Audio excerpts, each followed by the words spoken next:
Hello friends, welcome to Jeevanya's kitchen. Friends, இன்றைக்கி நம்ம ரொம்ப சிம்பிளான முறையில் நல்லா டேஸ்டியான ஹெல்தியான ஒரு சட்னி ரெசிபி செய்ய போகிறோம். சாப்பிட்றதுக்கு டேஸ்ட்டாக மட்டும் இல்லைங்க, ரொம்ப ஹெல்த்தியாகவும் இருக்கும். இது எப்படி செய்கிறதுங்கிறத பார்க்குறதுக்கு முன்னாடி நம்ம சேனல் ஜீவன்யாஸ் கிச்சனை மறக்காமல் சப்ஸ்கிரைப் பண்ணி பக்கத்தில் இருக்க பெல் சிம்பிளையும் கிளிக் பண்ணிக்கோங்க. இந்த சட்னி செய்ய ஸ்டவ்வில் ஒரு கடாய் வச்சுட்டு அதில் 2 டீஸ்பூன் எண்ணெய் சேர்த்துக்கோங்க. எண்ணெய் காஞ்சதும் இதில் 1/2 டீஸ்பூன் கடுகு சேர்த்து நல்லா வெடிக்க விட்டுருங்க. கடுகு நல்லா பொரிஞ்சதுக்கப்புறமா இதில் 3 டேபிள் ஸ்பூன் அளவுக்கு கருப்பு உளுந்து சேர்த்துக்கோங்க. நான் இன்றைக்கி முழு உளுந்து சேர்த்துருக்குறேன். நீங்கள் உடச்ச உளுந்து இருந்தால் அதை கூட சேர்த்துக்கலாம். முழு உளுந்து சேர்க்கும்போது வறுபடுறது சரியாக தெரியாது, அதனால் கவனமாக வறுத்துக்கோங்க, கருக விட்டுறாதீங்க. பாருங்கள், கருப்பு உளுந்து நல்லா வறுபட்டு நல்லா செவந்து வந்திருக்கு. இப்போ இதில் ஒரு 10 பல் பூண்டு, காரத்துக்கு தகுந்த மாதிரி வரமிளகாய், நான் 5 மிளகாய் சேர்த்துக்கிறேன். சேர்த்துட்டு பூண்டோட பச்சை வாசனை போயிட்டு மிளகாய் நல்லா செவக்கிற அளவுக்கு திரும்பவும் இதை நல்லா வறுத்து விடுங்க. முழுக்க லோ ஃப்ளேம்லேயே வச்சுட்டு வறுத்துக்கோங்க, அப்போ தான் நல்லா வறுபட்டு வரும். பாருங்கள், மிளகாவும் நல்லா வறுபட்டு வந்துருச்சு.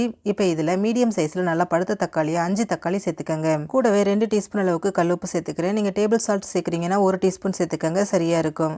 சேர்த்துட்டு இது எல்லாத்தையும் நல்லா ஒன்று சேர்த்து கலந்து விட்டுருங்க. தக்காளி தண்ணி விட ஆரம்பிக்கும் இல்லைங்களா, அது வரைக்கும் கலந்து விடுங்க. பாருங்கள், ஒரு 2 நிமிஷம் போல் ஆயிருக்கு. தக்காளி தண்ணி விட ஆரம்பிச்சிருச்சு. இப்போ இதை மூடி போட்டுடலாம். மூடி போட்டுட்டு ஸ்டவ்வை மிதமான தீயிலே வச்சுட்டு தக்காளி நல்லா குழையிற அளவுக்கு வேக விட்டுருங்க. ஒரு 7-8 நிமிஷம் போல் ஆயிருக்கு. தக்காளி பாருங்கள் நல்லா மசிஞ்சு நல்லா குழைவாக வெந்து வந்திருக்கு. இந்தளவுக்கு நல்லா வேகணும். மூடி போட்டு வேக வைக்கும்போது இந்தளவுக்கு நல்லா மசிஞ்சு வெந்து வரும். இப்போ இதில் கடைசியாக ஒரு 1/4 டீஸ்பூன் அளவுக்கு பெருங்காயத்தூள் சேர்த்துக்கோங்க. சேர்த்துட்டு திரும்பவும் ஒரு தடவை இது எல்லாத்தையும் நல்லா ஒன்று சேர்த்து கலந்து விட்டுருங்க. நல்லா கலந்ததுக்கப்புறமா இதை ஸ்டவ்வில் இருந்து எடுத்துகிட்டு ஆற விட்டுருங்க. முழுமையாக ஆறுனதுக்கு அப்புறமா இதை அப்படியே ஒரு மிக்சர் ஜாரில் சேர்த்துக்கோங்க. கூடவே தண்ணி எதுவும் தேவைப்படாது. தேவைப்பட்டால் கொஞ்சமாக சேர்த்துட்டு நல்லா நைஸாக அரைச்சி எடுத்துருங்க. அரைச்ச சட்னியை அப்படியே ஒரு பவுலுக்கு மாற்றிக்கோங்க. கூடவே உங்களுக்கு சட்னி என்ன கன்சிஸ்டன்சி தேவையோ அதுக்கு தகுந்த மாதிரி தண்ணி சேர்த்துக்கோங்க. நான் 1/2 கப் அளவுக்கு தண்ணி சேர்த்துக்கிறேன். சேர்த்துட்டு இதை நல்லா ஒரு தடவை கலந்து விட்டுறலாம். இந்த சட்னி நீங்கள் என்ன கன்சிஸ்டன்சியில் செஞ்சிங்கனாலும் டேஸ்ட்டு நல்லாவே இருக்குங்க. அதனால் உங்கள் விருப்பத்துக்கு தகுந்த மாதிரி தண்ணி சேர்த்து கலந்துக்கோங்க. நான் கொஞ்சம் திக்காகவே கரைச்சி எடுத்துருக்கிறேன். இப்போ இதுக்கு ஒரு தாளிப்பு கொடுத்துடலாம். அதுக்கு ஒரு கரண்டியில் 2 டீஸ்பூன் எண்ணெயை சூடு பண்ணிவிட்டு அதில் 1 டீஸ்பூன் கடுகு உளுந்து சேர்த்து வெடிக்க விட்டுருங்க. கடுகு உளுந்து முழுமையாக பொரிஞ்சதுக்கப்புறமா இதில் ஒரு கொத்து கருவேப்பிலையும் சேர்த்துட்டு நல்லா பொரிய விட்டுருங்க. பொரிஞ்சதும் இதை அப்படியே சட்னியோடு சேர்த்துருங்க.